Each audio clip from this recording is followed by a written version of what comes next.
All right, hello. Thank you so much for tuning in.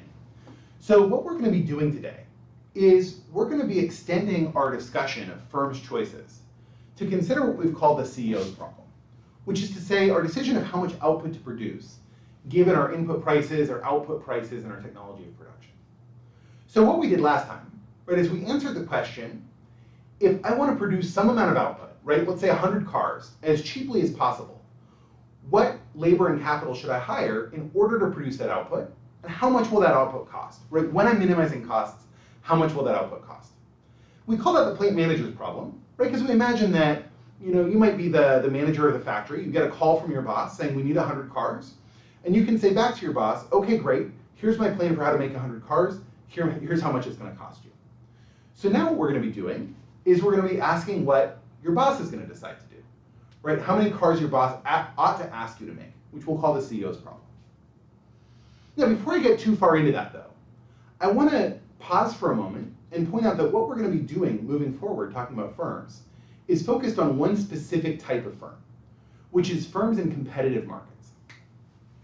Now, what it means to be in a competitive market is essentially that no individual firm has the power to set the price, and that the number of firms, the supply of output, and the number of firms producing output changes in reaction to changes in profits. In other words, firms chase profits in competitive markets, they flee from losses in competitive markets. Now, in some sense, we've been assuming that we're in competitive markets this whole time, because we've assumed that you could buy as many pupusas as you want at a price of $2. That only makes sense if there's some sort of a big market for pupusas and you're just one little consumer. We've assumed that firms can hire as many workers as they want at some wage, hire as many machines as they want at some rental rate. All of that is effectively assuming competitive input markets.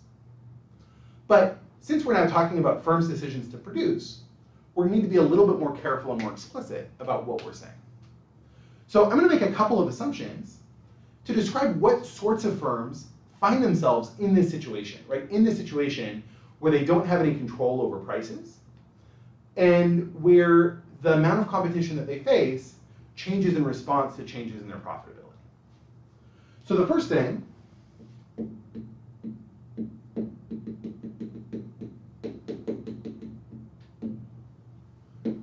is that in order to have a competitive market, right, firms in competitive markets, we need to have lots and lots of firms. Right, this is fairly obvious. If we don't have any other competitors, we're not going to be in a competitive market. The other thing that's just as important as the first is that all these firms have to produce the same stuff.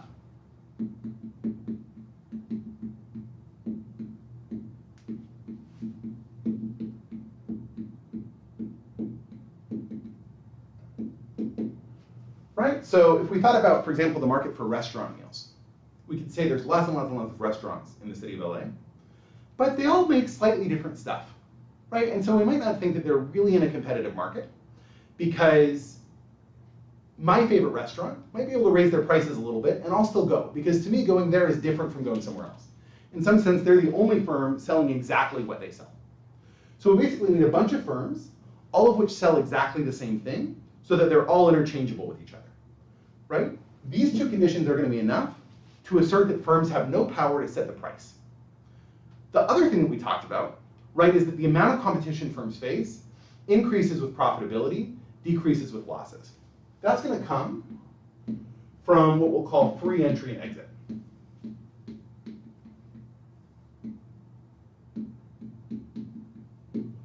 So this is essentially saying, if conditions change in an industry to make firms in that industry really profitable, other firms are going to notice and move into that business.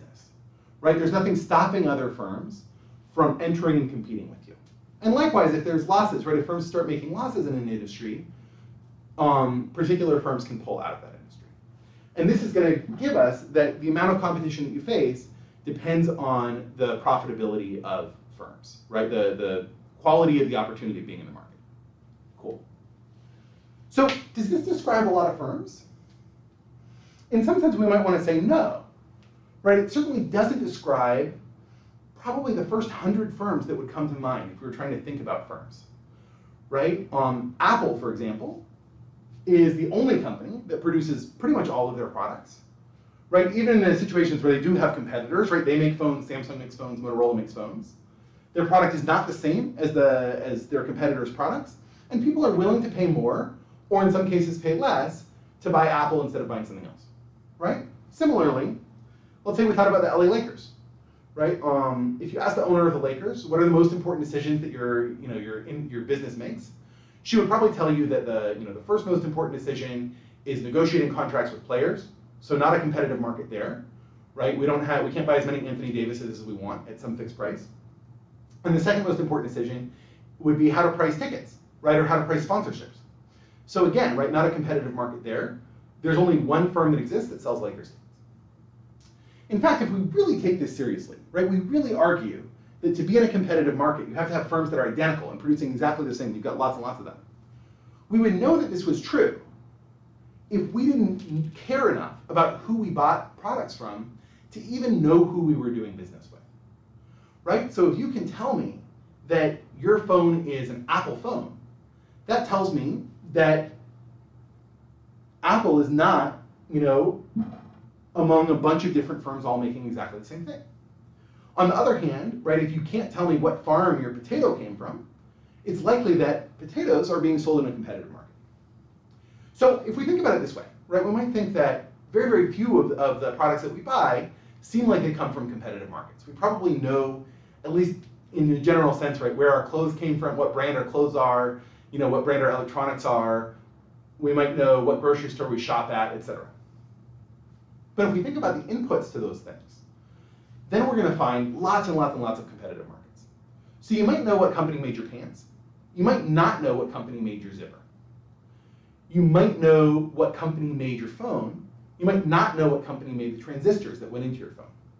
So in a lot of senses, the markets that we don't really experience as consumers or think too much about as consumers are vastly, vastly more competitive and vastly closer to this model than the markets that we first think about. So this is actually a very important model for a large part of the economy, just a part of the economy that tends to be a little bit below the surface. Okay, cool.